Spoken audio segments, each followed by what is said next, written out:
What a winning combination. I got a case, 4-inch Jacks Worm, 1/0 Spearpoint hook, Grant rod, and I'm catching fish. Hard to beat.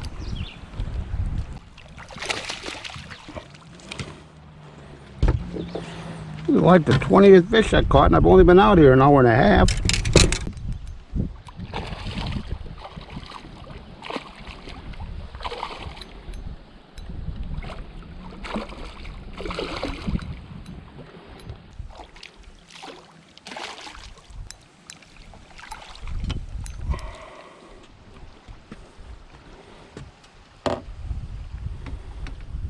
Talk a little bit today about a go-to presentation I've been using for years over on the Menominee River and also on High Falls Flowage. And in fact, on High Falls Flowage, which is just west of Crivets, it's really been my ace in the hole kind of bait. I've been using it for a lot of years. I don't think I'm probably the only guy that's ever used them, unless it's some of the people that have been fishing with me. Well, I'm going to show you this Jacks Worm, how it's very effective. I can use it in both a vertical and horizontal presentation. By the horizontal presentation, what I'm doing is I'm rigging it weedless, Texas style, whatever you want to call it. I got a 2/0 wide gap Spearpoint hook. Worked very good for me the last couple of years particularly. Just what it did is it made a good presentation even better.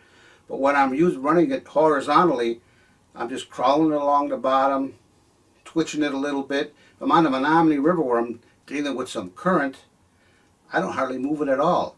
I just take a small tungsten worm weight. The smaller the worm weight, the better. I deal with a lot of wood, a lot of rocks, all kinds of snags in the river.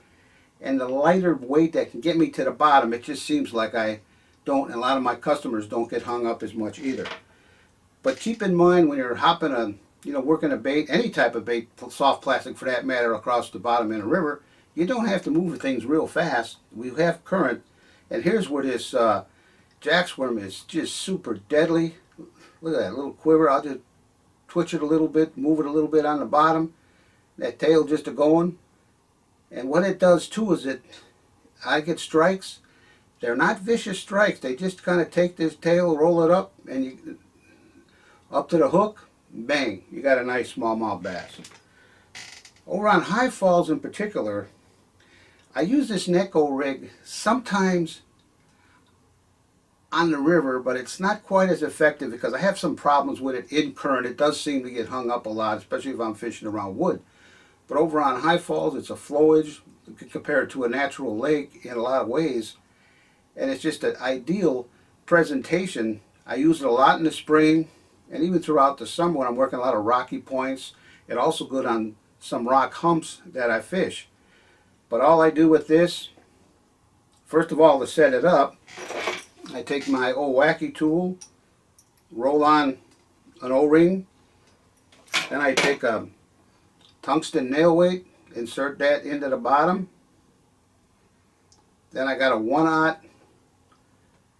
Spearpoint finesse hook, take that right behind the ring, gives me a presentation like this. Again, I don't have to do much with it, but I'm not crawling along the bottom. I'm just lifting it and dropping it, lifting it and dropping it. I might do that a couple times, and then I'll let it sit there, and then I just kind of quiver it a little bit. The more you can get this bait just to jerk your rod a little bit, a little play with it, and all of a sudden your tail's going whack, and all of a sudden you got a big fish.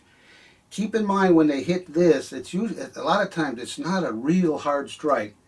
It's a soft, so you got to keep an eye on your line. See some tension, you see all of a sudden your line's moving to the left or to the right. But it's a deadly presentation, and that's what makes this Jacks Worm so effective, is I can use it both in a horizontal presentation and I can use it with a vertical drop. Just a winning combination.